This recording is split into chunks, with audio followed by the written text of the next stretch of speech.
go ahead and introduce yourself, Pete, and let's get started. Okay, very good. Thanks, Eric, and thanks everyone for giving me this opportunity to present. I'll just share my screen here, and I'll put my presentation on. Okay, hopefully everyone can see my screen. Yeah, it looks like it's coming up fine. Excellent. Okay, well, thanks. So a bit of background. My name is Pete Mulvany. I'm located in Southern Ontario here, and I like to model modern era short line, loosely based on what I see around me here, really, which is OSR and GEXR. My layout is a long way from being finished, but I'm heavily focused on operations, and in particular, industrial switching operations based on what I see here, as I said. So my setup's pretty conventional. It's DCC, ESU. It's got proto throttle, usual sort of LUX M5 decoders, keep alive speakers, so on and so on, JMRI, ship it. But I think being O-scale is a bit odd, but it does give me a chance to do some neat things with cameras and so on, which I think over time have evolved into smaller and smaller items that are highly usable in HO for sure, and maybe even in smaller scales. So it's a niche within a niche, without doubt. But what I'd like to do is just take you through a quick kind of progression of how we've got into being able to continue to operate throughout the COVID situation and keep our railroad running. So here's a quick overview of the layout plan. It's in the basement. It's quite large, but it's O-scale, therefore not as much track as most of you would have in the space, about 39 by 25. And the basic construct is a central yard, which is the home of the short line. And then we have a couple of industry towns or industrial areas to the west and an interchange with GXR, and likewise going to the east, another town and an interchange at the other end. Pretty straightforward. In the pre-COVID world, it's set up to run with up to 6 people, so 3 two-man crews, and usually lasts around 4 hours. So typically I would operate maybe 50 hours a year or something like that. And the heavy focus is really on the interaction, the communication between the members of the crew to try and replicate what happens in the real world in terms of relying heavily on each other's communications and so on in the situations where they can't really necessarily see what each of them is up to. So a conventional operating session looks something like this, with the crew in the room and they're making the calls, but of course they can both cheat because they can see what each other are doing. 2 cars, 1. All right, so that's pretty straightforward. What you'd expect to see, you've all had operating sessions very much like that, I'm sure. So when COVID came along, we tried to figure out, okay, how do we get around this problem and continue to operate the railroad, but no one can be in the room here except for me. So the first thing we did really was to break the ship structure. Luckily allows to do either sequential or concurrent operations. So we can run 1 train at a time. And remember, this is only industrial switching. There's no mainline running. We're not in the same league as, Silicon Valley Lines or Dave Aberley's Onondaga Cutoff. We're really focused on the last mile, and in particular, the interaction between the crew members on the ground, getting the work done. So the good news is that we started to figure out how to do it, and that's what I'm going to hope to show you now. And so now we're at the point where we're operating 3 to 4 90-minute sessions a week. I have crews coming in from North America, from UK, from Australia, and we've got almost 250 hours of ops under our belt now since the start of COVID, which is a significantly larger number than when we used to have once a month sessions. So different, but still a lot of fun. And so to give you a perspective, that same job that you watched, so switching cars in the yard, here's what it looks like when there's no one here but me and a remote operator here in Canada and a conductor, remote engineer here and a conductor in UK is actually running the job. So you'll notice my phone here, and that we'll talk about how to use that in a moment. So the conductor in the UK is making the calls, and the engineer 20 miles up the road is from my house is operating the locos. So in a minute you'll see me move the phone, you'll be able to hear the calls a bit more clearly.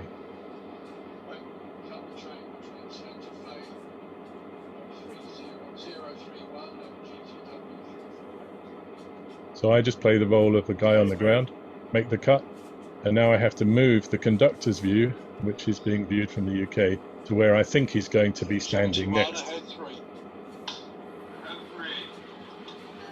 So he gave the command ahead 3, and he knows it's ahead 3 because he has various paperwork and other information at hand that's enabled him to know where he is.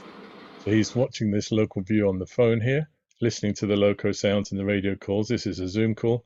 And then in a minute, you'll see that he's also able to have an overhead view from some overhead cameras that we installed. But the main theme here is that what's really missing is, in the real world, having made a cut over here, or where is it here, he would have got on this car and ridden out to the next point he needed to be, making the calls as he went and getting back on the ground to throw a switch or make a cut, whatever he was going to do.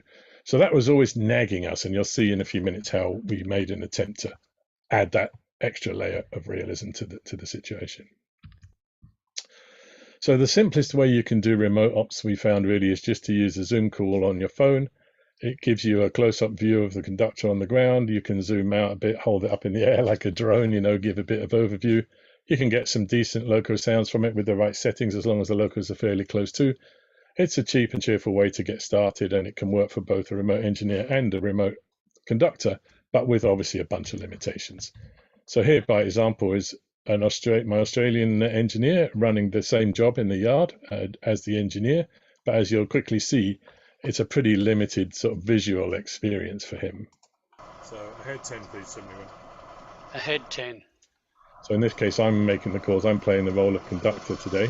So it's just him and me. And so I'm in the room. It's easy for me to make the right calls, and off he goes. But quite quickly, he's going to come to a situation where we can't see much about what he's really doing. And now I either have to move the phone, or he has to trust me and run blind, which is not necessarily a bad thing, I guess. But yeah, so you can see it's a way to get started, but it's certainly less than ideal. All right, so let's talk a bit about how we equip people with some basic paperwork to enable them to kind of get into a crew here and become a remote engineer. And then we'll look at conductor role, and then we'll look at how we kind of increase the level of visual engagement by adding some different cameras and so on. So basically, same as I'm sure most of you guys would have, a simple set of operating rules and a simple schematic for the engineer. A lot of people have never been in the room, they've never seen the layout, they don't have road knowledge, so just giving them a high-level overview with all the key points that they might get asked to stop short of or stop clear of later on is a handy thing to have on hand if you're going to be a remote engineer. Remote conducting is a different animal. It's actually quite an interesting challenge because you need a lot more information about where the cars are now, what the moves are going to be, where they need to end up. And you also need to know how much space you've got to work with. And it's a bit different than, okay, that's a 10,000 foot siding or whatever. You really need some very sort of simplified car counts between local points in a small area when you're trying to do remotely conducting of a switching job. So you might have a setup where the paperwork is on you. If you've got a big monitor, you can do it this way. You have your on the ground view in the middle, your various schematics and switch lists and so on off to the sides. So what we actually share with the remote conductor is that schematic I mentioned, starting car locations, the switch lists, yard arrival departure lists, and then I provide what we call a wheel report, but really it's just me walking the track, and I'll just send a little video over to whoever is going to be the remote conductor ahead of time, so they know the standing order of the cars. We don't have sophisticated scanners here on the GHR, so this serves a simple way. He can pause at any time and just make a list of what order the cars are in. This would be an example of the schematic that the remote conductor has, and so what it's got added over what the engineer has is basically car counts. So we can tell how many cars of headroom there are in any one of these sidings from these green boxes. We also have the additional names of things that aren't necessarily on the main schematic for the engineer, and some notices about limited clearance and things like that in case he needs to get off the car ahead of time. And so I can adjust the view accordingly. All right, so after that simple view of the phone, where do you go next? And so what we did was actually look to get an overhead view so we could get that sort of drone view of the whole layout end to end. And simple Wi-Fi security cameras seem to fit the bill for that. So I won't go into much detail here, we can talk about it after, but the idea is basically to provide an almost seamless continuous run of overhead view from one end to the other. They work pretty well, work on 2.4 and 5 gigs, so you can spread out the load on your Wi-Fi a little bit. And we found the lag to be pretty manageable, certainly in O-scale anyway, under 2 seconds, even for our Australian engineers typically. And then you can keep the on-the-ground view from the Zoom phone call to let your conductor have that last car to the joint when he's calling the moves down to make a joint or a cut, whatever it might be.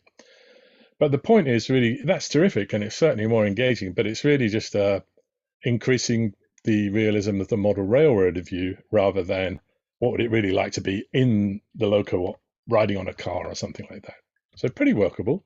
Ended up with quite a lot of cameras as we started to get used to using it. And then here's an idea of what you get. So you, as a user, you have to install an app. That's one drawback, but you can literally arrow your way around the layout from east to west. You can make each one of these views full screen, and so you can quickly follow your train around and see where you are and what's going on or where you're going to be next. And so just to quickly show you that. So what you're seeing here is here's the Zoom call, which is giving the remote conductor the view of the joint and probably a car and a half into the joint.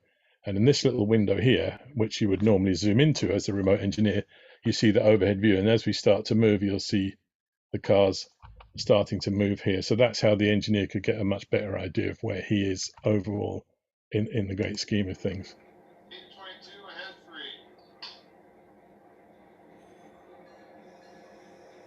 So you'll notice here as he starts to move, you'll see the cars moving in his view.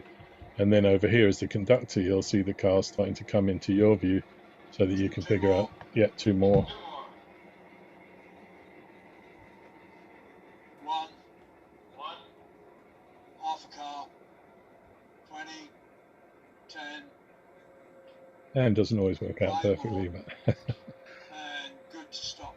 all right, so that gives you an idea. And so what that looks like from the remote user point of view from the overhead cameras is something like this. Heading westbound to Marlow, permission to occupy Mill Street crossing, stopping short, west siding, switch Marlow. So you can see that the remote engineer is starting to move his train out, having received some instructions. I'll just, sorry, oops, that went wrong. Heading westbound to Marlow, I thought I could advance it, but I'll do that. Stopping short, west siding, switch Marlow. So what we're going to see here is how basically he can arrow his way ahead on his keyboard to the next camera. You'll see it jump ahead, and then we've moved to the next camera, and then it's going to jump ahead one more time. And again, the engineer's controlling this view for himself. The conductor can have his own view. And here you see the phone, which is giving the conductor his local view on the ground. I'll just let them make a couple of calls.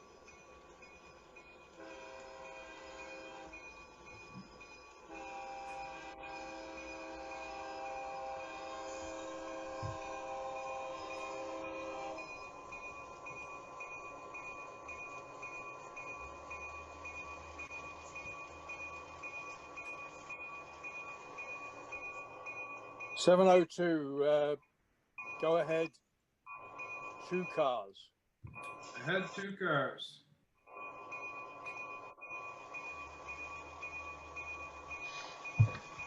Okay, so you get the idea. What you're seeing there is the conductor knows to make that call from the UK because he's viewing it here and also from overhead, and then the engineer's viewing this view so he can judge when his locos clear the switch, or whatever it is that he's getting asked to do next.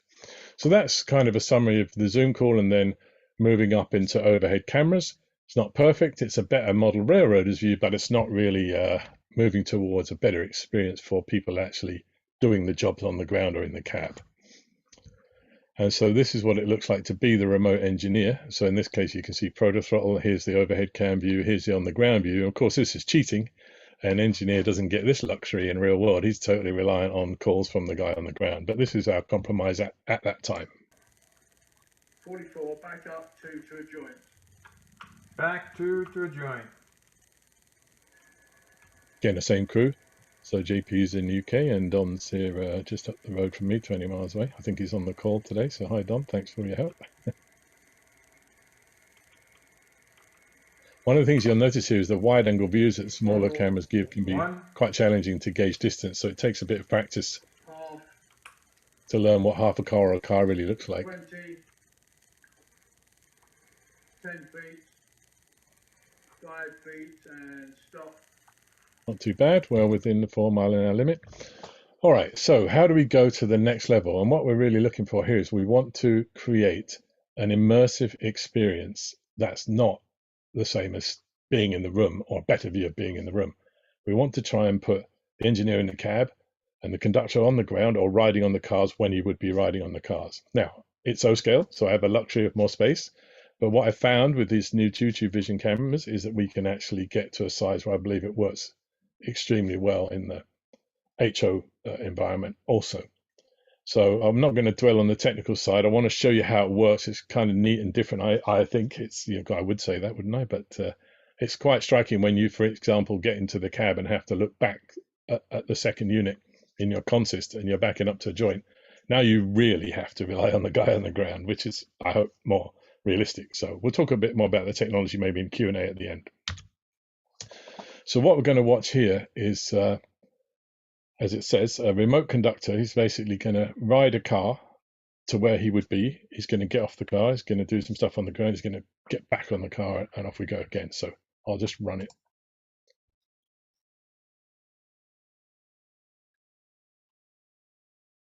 All right, 56, arm up. Crossing is protected. Come on, back 6, please.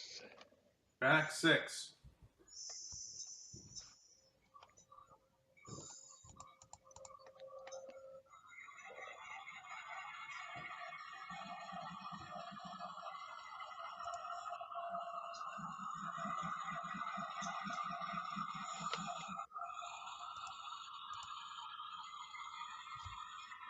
Three more. 3.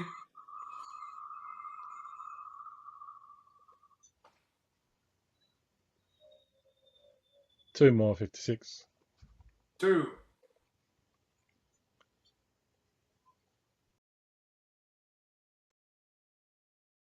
1 more. 1 more.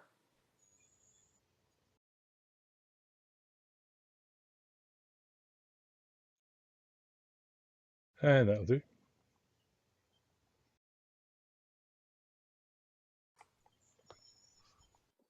Okay, so now we got off the car and we did a stop shot. We got off the car, we walked down, we checked the car we're going to pick up. So now we're using the zoom call on the ground and we're going to call in the final move to make the joint. All right, 56, come on back 1 car to the joint.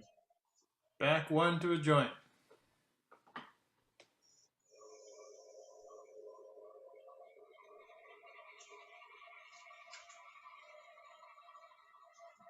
Half a car. 20. 10. 5. And good. 3 point. 3 point set.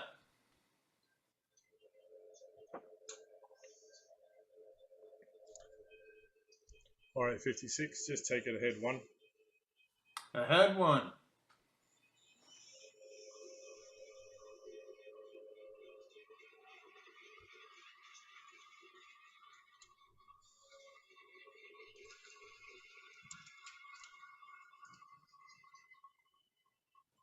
And that'll do.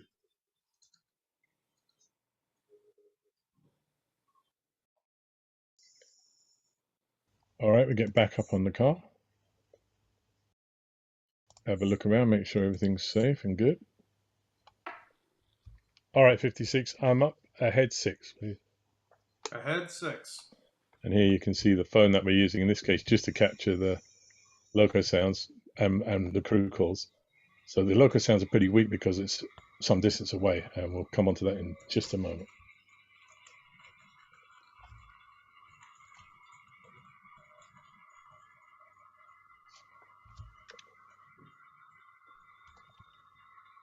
All right, so you get the idea, conscious of time here. So I just want to quickly show you how we did that part, and then we'll show you the engineer's view. So this is the Choo Vision camera sitting here, and then there's this brass saddle sitting on a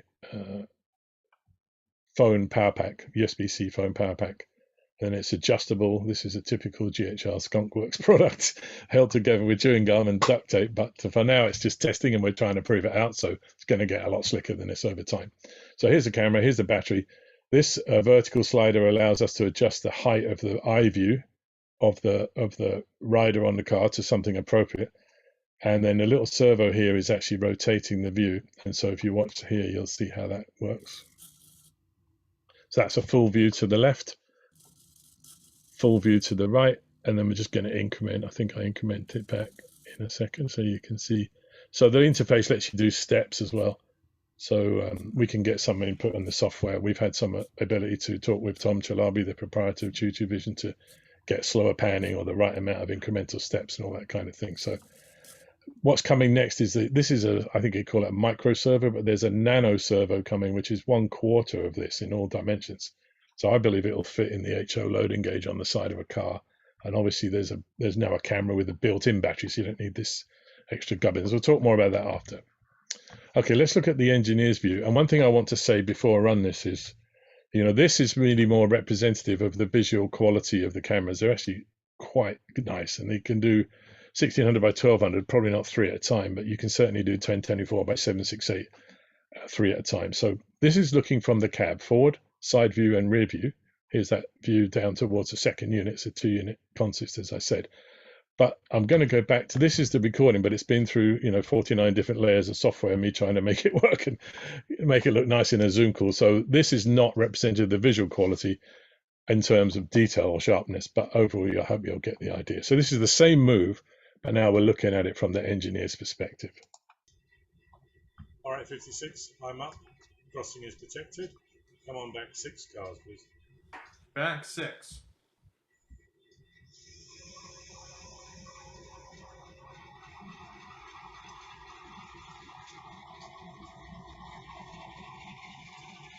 So you'll notice I just grabbed the phone and moved it down over here. So the sound's a bit variable when you have to bring the phone closer to where you're making the calls. 3 more. 3. And now you can get a sense of how, looking at this view, that's all the engineer really has, which is quite realistic, and he has to listen to my calls or remote access calls. There's no other way of doing this safely, right? Which is good. I think it's quite realistic and quite fun when you get it. 1.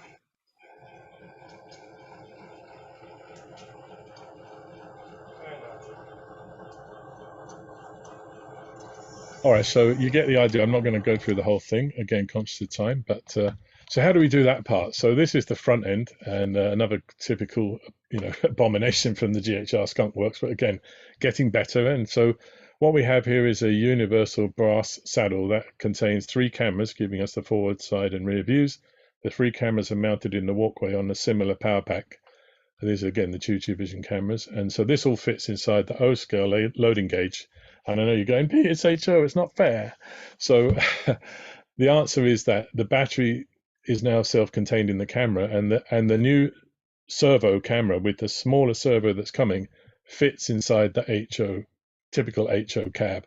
So you're going to be able to provide a rotating view, a single camera rotating view for your engineer, just the same as you can for your conductor.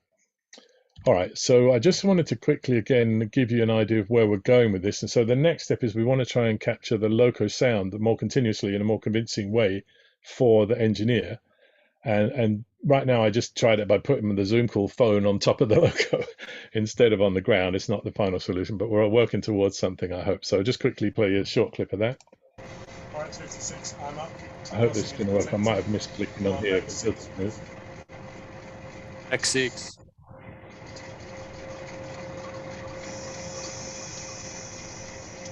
Okay, I'm behind on that one.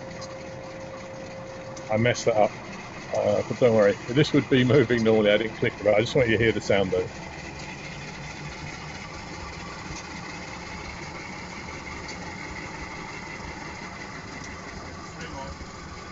Three.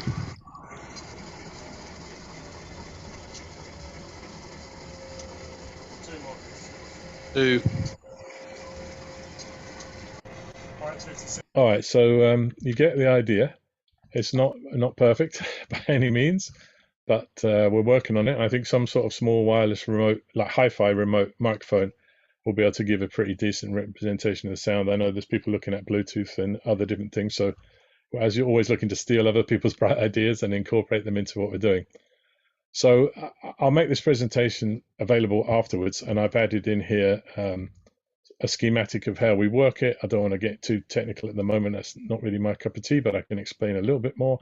And then I put a bunch of links here about where I get things from, and then also the kind of inspirations that I've had from prototype operations that driving what I'm doing, and some fantastic modeling that and modelers that have been a huge influence on me. So in closing that part, I would just say thanks for watching, and we've always got open spots on the GHR call board. You really only need a smartphone and a PC or tablet with internet access to get started. But if you have Proto Throttle or something, so much the better. And we'd love to have you. And just you can contact me here, and I'm sure Eric will post relevant information. So I've run a little bit over because I didn't know how much time for Q&A, so my apologies. I'll stop sharing now and hopefully get to a few quick questions that you might have. And thank you very much. Yeah, that's impressive, Pete.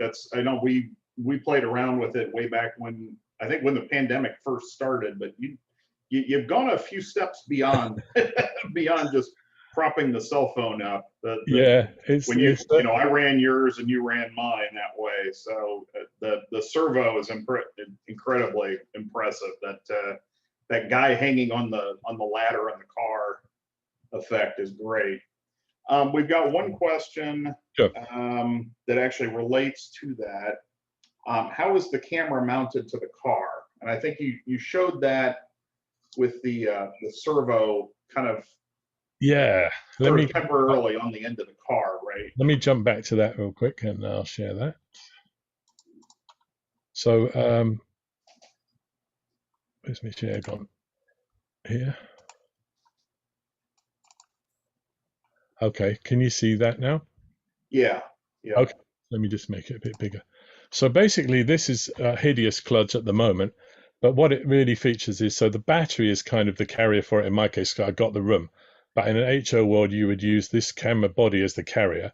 So you have a small, and this will be a brass tube eventually, so it's concentric brass tube sliding up and down to give you height between, let's say, flat car right up to a high cube or auto rack, right, or multi. And then this whole assembly is held together by a brass saddle which wraps around the battery and can slide either direction. So in this case, you would just be able to do it by turning the camera around.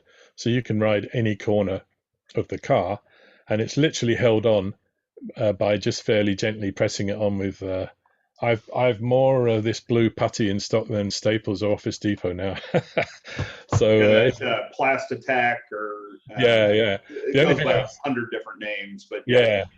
That blue putty that you can put posters up and things like exactly that. Correct, yeah. And so it sounds horrendous, but when you get used to it, it's not too bad. But over time, I've tried a couple of different things like a saddle that fits across the cars and so on.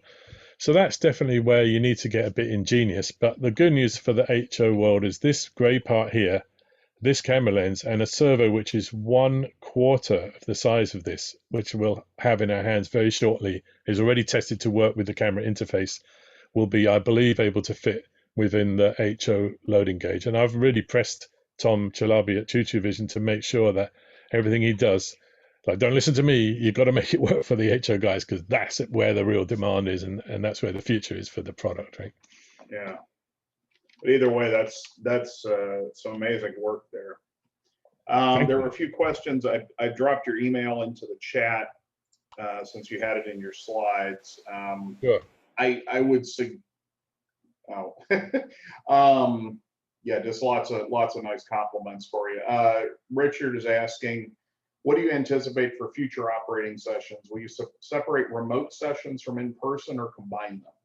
I think that's a great question. Actually, I was talking with Don, my sort of most senior remote engineer, today about that. And I think we feel genuinely that going forward, the added layer of realism that comes from having to rely on each other's crew calls between the conductor or conductor brakeman and engineer is actually an added level of realism. And so we figured that going forward, I think pretty much always we would have one or other of the two key crew members would be in the room and the other one would be remote.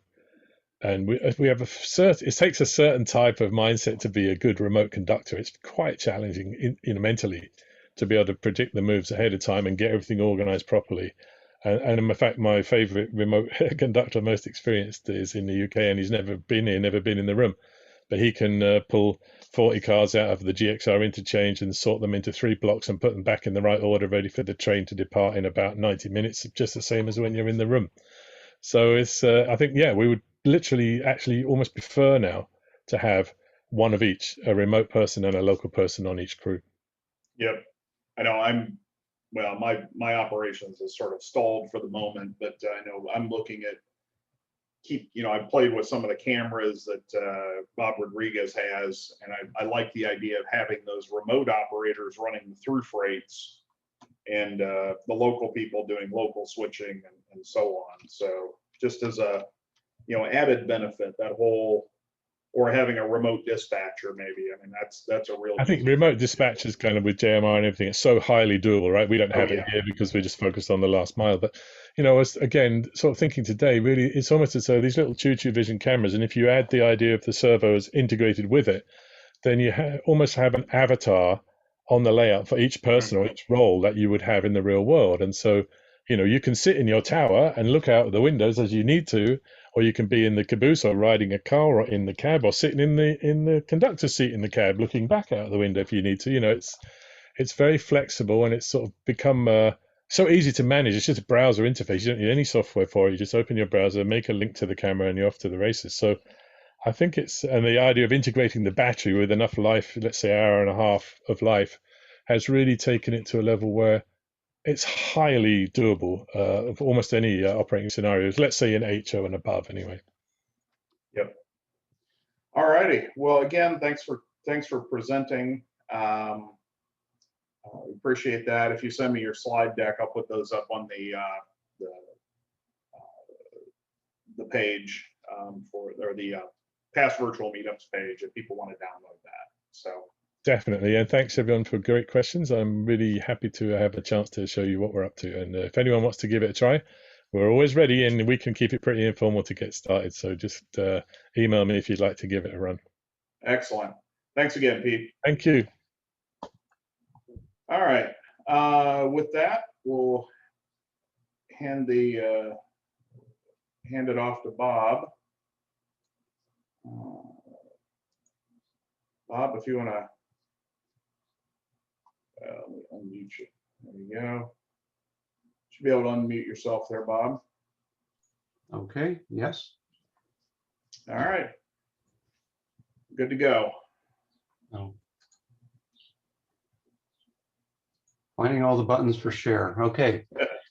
Hello, everyone. And I'm gonna warn people we might go over just a little bit over the top of the hour. So anyway, thank you for the opportunity to talk about modeling from the employee timetable. I'm Bob Hanmer. I live near Chicago, and you'll hear a little bit more about my railroad coming up. So my goals designing a railroad was I wanted one that operated like the prototype. I mean, we just heard, about real crew on the ground. That's really cool. But I'm modeling 1958. And so I wanted to operate like the prototype, even though there aren't the bulletins and train sheets and train order books from that period that I'm modeling that are available to recreate the operation. And today, what I'm going to try to do is explain how I use the employee timetable and special instructions to guide the design and operation of the railroad to achieve that first goal. So in a sense, this is all about rivet counting, but not counting the rivets on the side of a steam locomotive tender, instead looking at the timetable and the special instructions and seeing what we can find in there that is interesting enough to operate. Lots of people contributed forms or other information that has helped with this, so thank them all. So I'm modeling two railroads, 1958, the Great Northern Mesabi Division and the Duluth-Mesabi and Iron Range. And I'll mention this again probably, the 1961 timetable on the Mesabi is more photogenic. That's why it's on this slide instead of the appropriate 58 timetable. And what I'm modeling is seen here, northern Minnesota. I have parts of the third subdivision of the Great Northern's Mesabi Division, which runs from Duluth Superior to close to Grand Forks, North Dakota. And then also the 10th subdivision up along the Mesabi Iron Range. And you can see the little bits of red up there, which are Duluth, Mesabi, and Iron Range trackage that is shared. And we'll talk a little bit more about that later also. So I'm trying to recreate a view like this, 3 F units, 180 ore cars on a nicely manicured water level grade. And also this is a dispatcher at my, in his office in my basement. So I'm trying to recreate timetable train order operation, which was in effect on this territory until 1959. So the first thing is the timetable. And so these are the timetables that my crew uses. So these are the reproductions that I have. And I'll tell you a little bit about how I went about making them. You know, lots of model railroaders for many years have had employee timetables for their railroads. And here are just a few from my collection. And Tony Custer had a nice article in the January 2009 Model Railroader about operating from the prototype timetable. So using the, like we're talking about today, using the prototype timetable as the model for our operations and our railroads. And he's certainly doing that on his nickel plate also. So again, the two timetables that I'm working on. And employee timetables, they're two essential parts of two pieces of information, paperwork for the crews.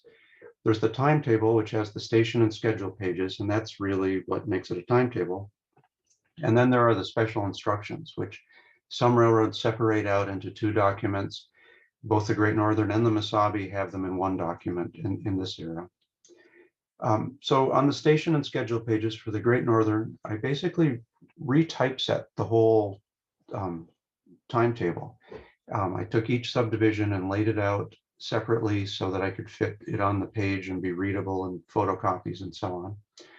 But the Mesabi prototype timetable is a system timetable, and so it has a whole lot of stuff that's not relevant, but the part that I'm modeling is just 2 pages of the schedule. So I was able to copy that.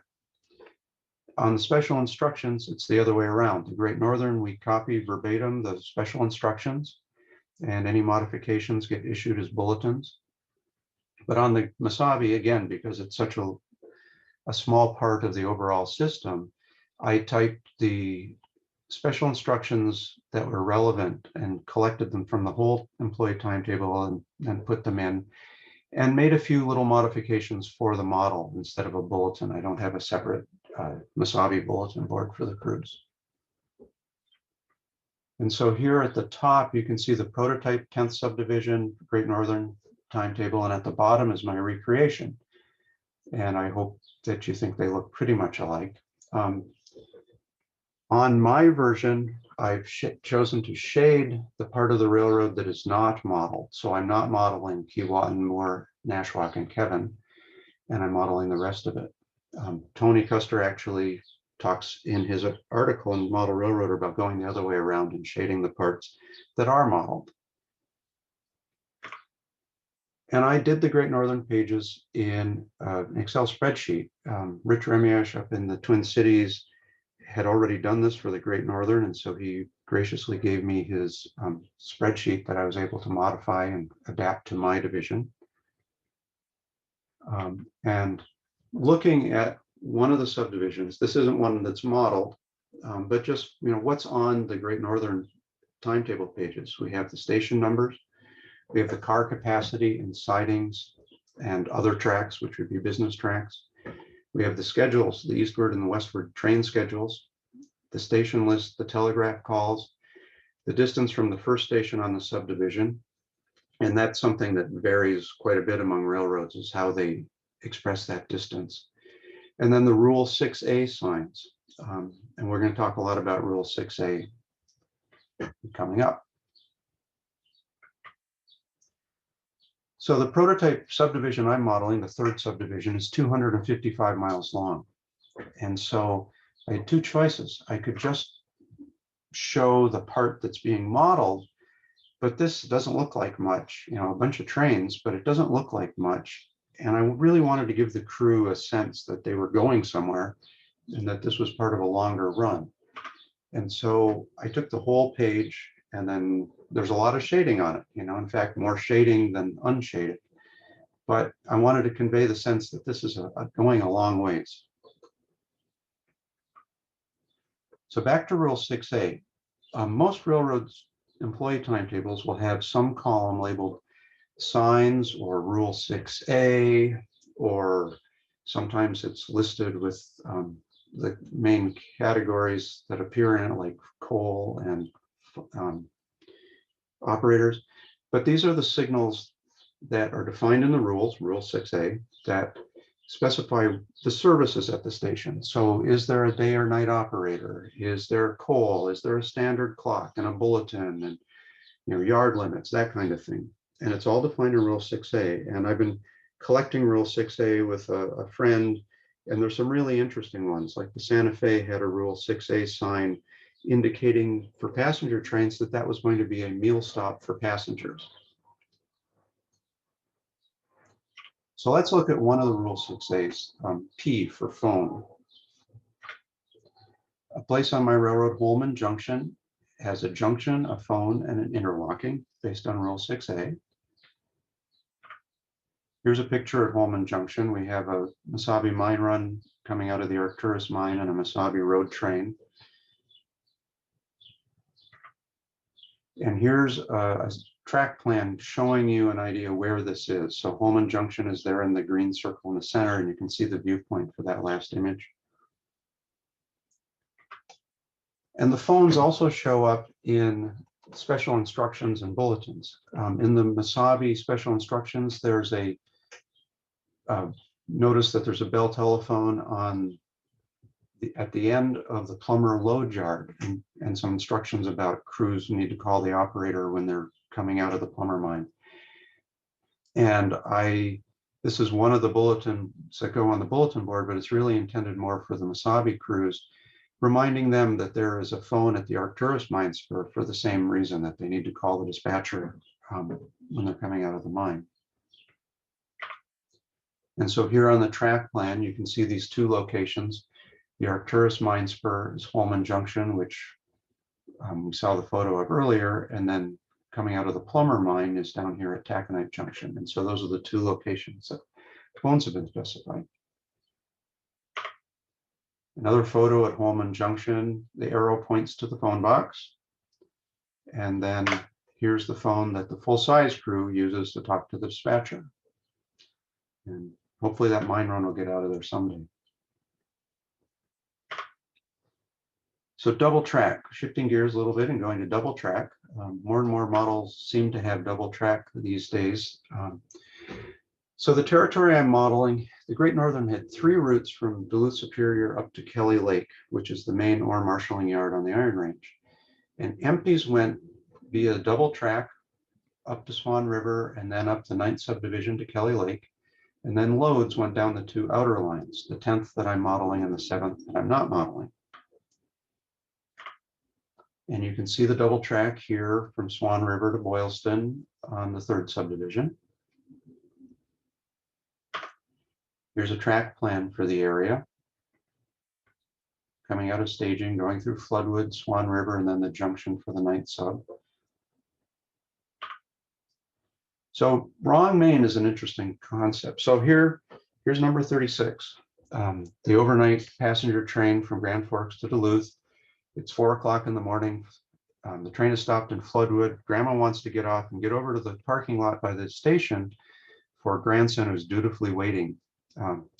But Grandma has to crawl over the active main line to get there and doesn't even have a ballast shoulder to climb up on. And so a dispatcher can make that a little easier by issuing a train order to give number 36, engine 177, right over opposing trains on the eastward track from Swan River to the Floodwood crossover. So basically the shortest distance that'll get the train on the correct side by the Floodwood station. And so here's the train on the station track, and Grandma can easily get to waiting grandson who's fallen asleep in the car waiting. Spring switches. Spring switches are a really interesting concept, and I'm fortunate I have a place that seems to be unique on the Great Northern system, and it's at Philbin. The Rule 6A, it has a phone and an interlocking. Here's a track plan. It is basically just the main and the siding. It has peat bog on both sides with US 2 paralleling the tracks on the south side of the tracks. drawing a box for the station is being very generous because there's no station building. And it's interesting because there's some special instructions that relate only to Philbin. So here's number 11. Philbin, siding must be used by eastward trains only unless otherwise authorized by train order. Okay, that's good. So it's setting up basically directional running on this section of railroad. And by the way, Philbin siding is only 200 cars long. So this isn't, you know, a couple miles stretch where we're setting up, you know, double track essentially, but kind of like that. So here we have an eastbound loaded ore train arriving Philbin, and it's on the siding as it should be. If we look a little further in the special instructions, there are two more that are relevant. Number 16, spring switches with facing point locks on both switches at Philbin. So that's really nice. So crews, the spring switches reinforce this directionality and allow the trains to proceed without having to stop and climb down to throw the switches. And then also, Philbin has automatic interlockings at the east and west switch. Again, reinforcing this directionality that exists at both ends. So up until very recently, what I did was I had a white painted ground throw, and I told crews if they encountered a white painted ground throw, that they should line it for their movement. Don't worry about lining it after they pass. And most importantly, to the host, don't complain that someone left it in the wrong position, because there is no wrong position. Just recently, I've installed automatic spring switch controller, which is a new product for model railroad control systems. And the signal you see is a Great Northern specific signal that indicates that the facing point lock is operational and working as it's supposed to. So it's lunar, indicating that the facing point lock is engaged. And then as the train starts trailing through it, it switches to a red indication. And then after the train exits and the spring switch returns to normal and the facing point lock re-engages, the signal will reassert lunar. And crews were told to look out of the back of the caboose to make sure that it appeared lunar again, you know, off in the distance. And if not, they were supposed to report that to the dispatcher. So here, a little bit earlier, we have a westward extra on the main, meeting that loaded ore train coming into the siding at Philbin. So mine spur locations. The Great Northern Timetable has lots of mine spurs listed. The right is a blow up of what's on the left. And the yellow highlights those that are in the territory that I'm modeling, although I certainly don't have enough room to model all of these mines. But looking at the bottom of the list, the Tioga mine, it's 0.24 miles east of Seton. And if we look at the prototype timetable, we have Gunn, Grand Rapids, and Seton, and notice there's an X indicating yard limit at each of those locations. On the model, I've added Sioux Junction in the middle, moving it about 50 miles east so that I can have a little bit more activity on that end of the railroad for the dispatcher by adding the Sioux overhead trains that had tractor trays. But what we can tell from the timetable is that there are 3 yard limits. Is it 3 distinct yard limits, or are they close together? You know, and so let's think about how to do this. So here's a track plan, and you can see Gunn in the top, going through Grand Rapids, past Sioux Junction, down to Seton and the Tioga mine, and that same schematic in the bottom. So the first step that a train, it arrives from Canisteo Yard, which is where the road switcher is based, and then it has to reverse direction to go back to Seton to do its work. And here's the train arriving Seton and starting to switch the Tioga mine.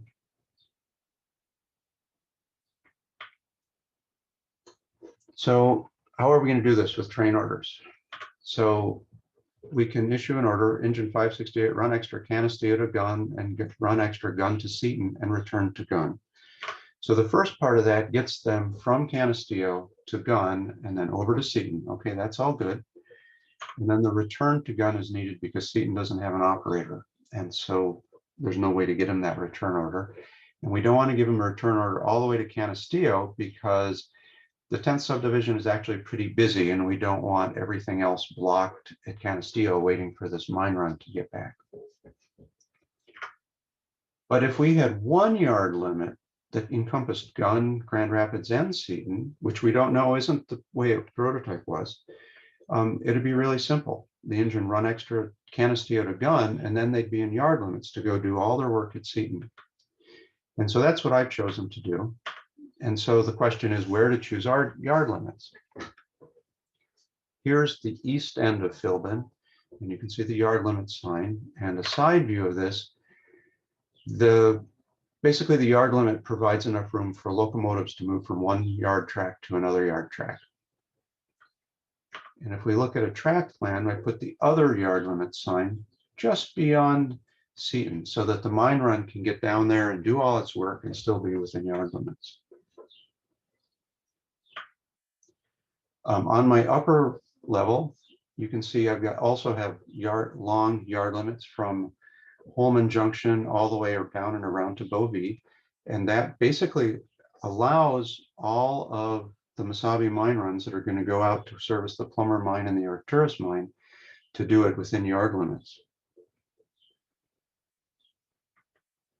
So you might have noticed on that last diagram that there are 2 railroads indicated, the Great Northern and the Mesabi, and there's some joint trackage. You can see at Holman Junction, the orange line becomes black, and then right above the DM and IR big lettering, the line to Gunn becomes orange again.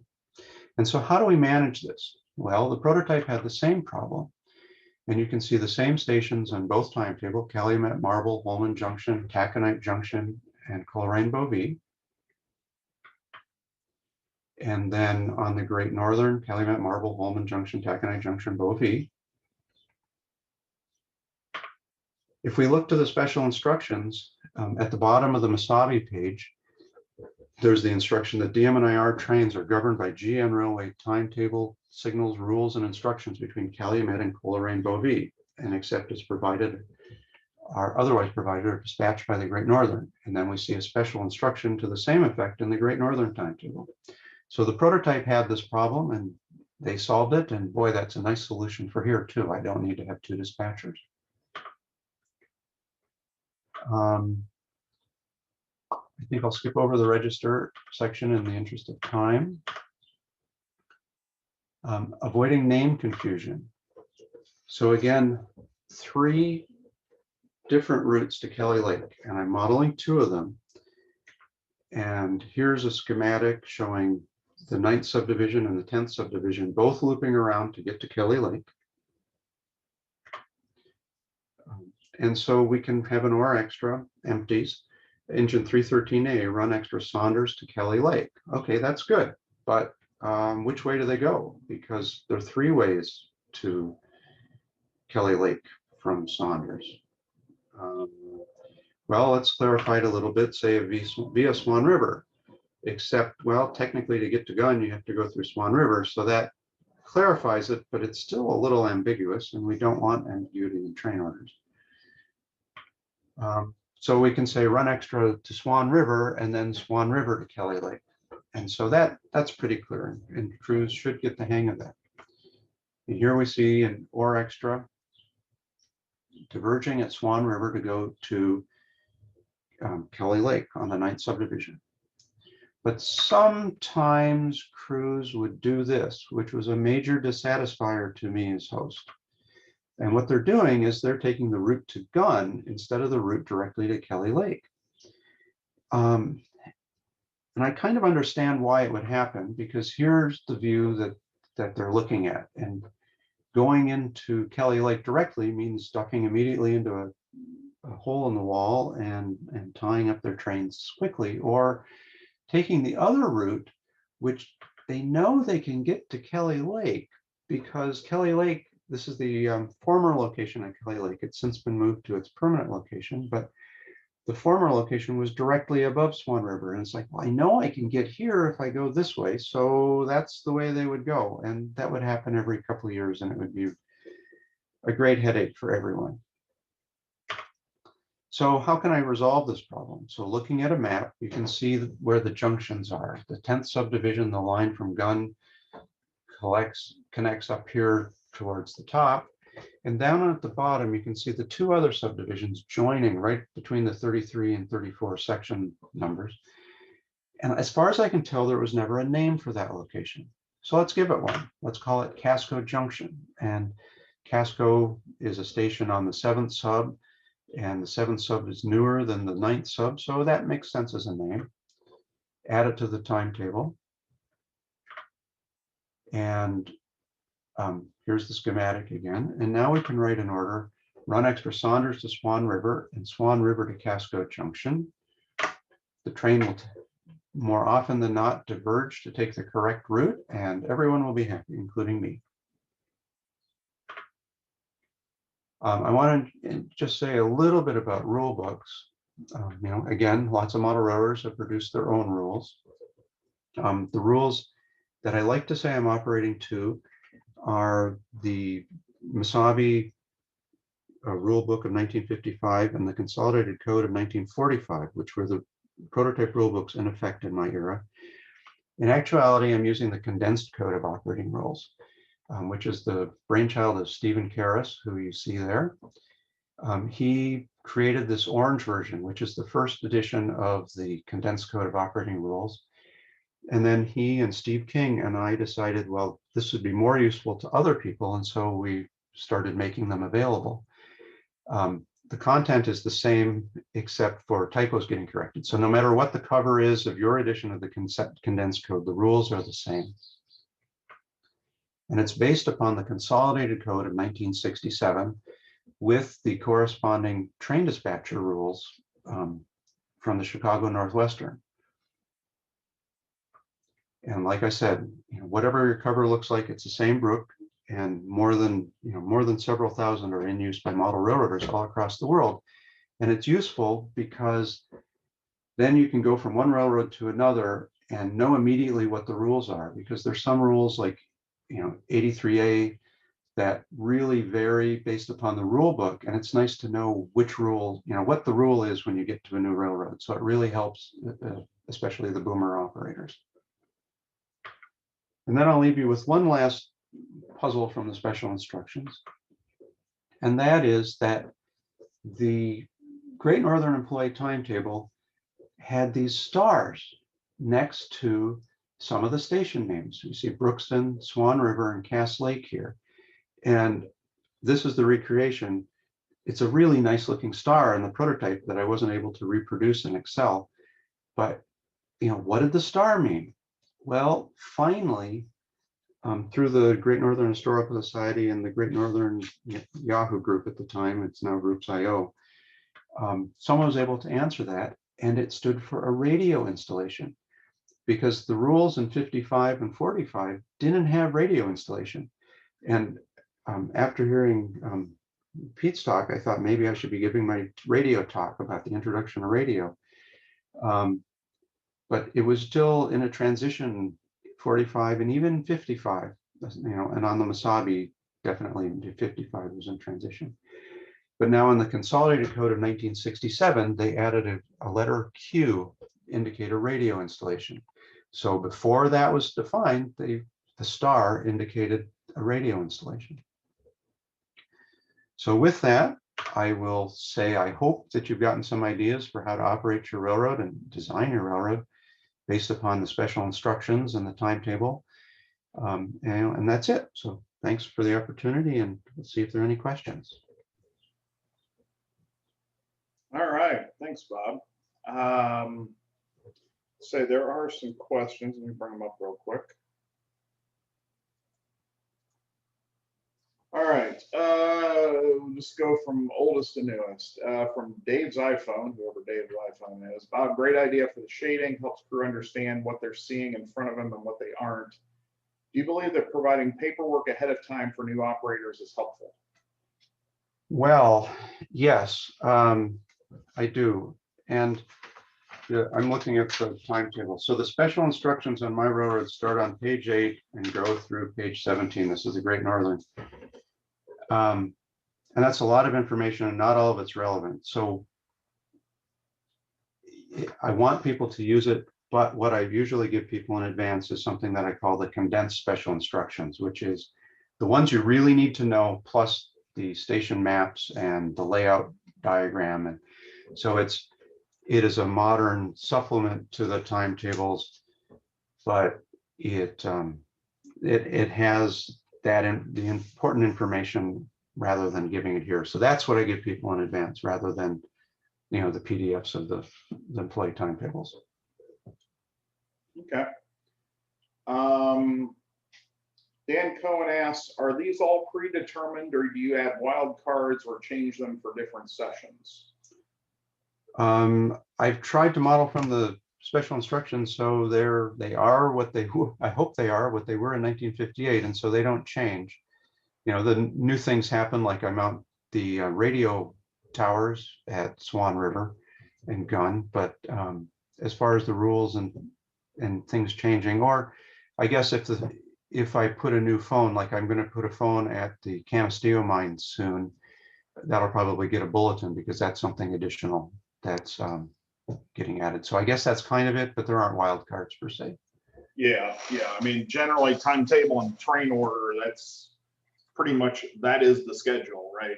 You might do the top half of the schedule and the bottom half of the next session, but it's pretty well fixed because you're trying to model. And again, not everybody does TT and TO, so we have a whole mix of things. Let's see. The name of the spring switch controller is, Model Railroad Control Systems. The link is in the chat. It is, okay. Yeah, is there a way to express yard limits across timetable locations in the timetable, special instructions maybe?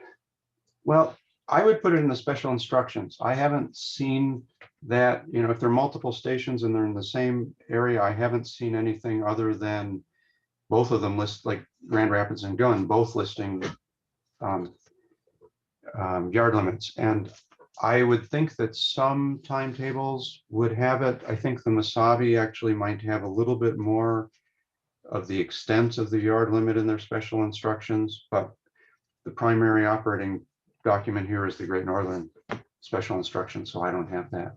Okay. Jerry's asking, are there copies of your paperwork available? No, there's a condensed special instruction. PDF or something? Yeah, like it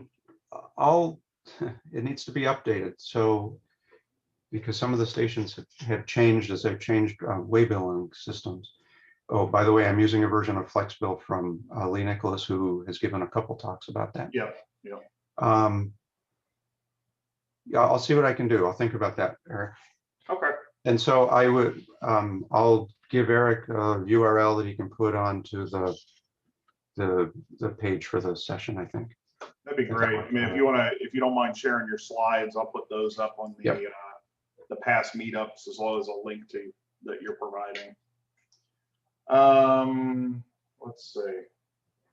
I think that's all the questions. So, Bob, thanks so much for presenting. We appreciate it. I've gotten to, I think the last time I was up in Minnesota, I operated on 3 different layouts up there that were all doing ore hauling, including Jeff Otto's. I'm assuming you've been on his. Oh yeah. With the massive, the 180 car ore docks or 140 car ore docks. Those are amazing, but all those little cars is just something satisfying about seeing those little things snaking around the corners. So, but again, thanks so much for presenting, Bob, and for everybody who's watching, we'll have the slides up later this week on the past virtual meetups page on the OpSig page.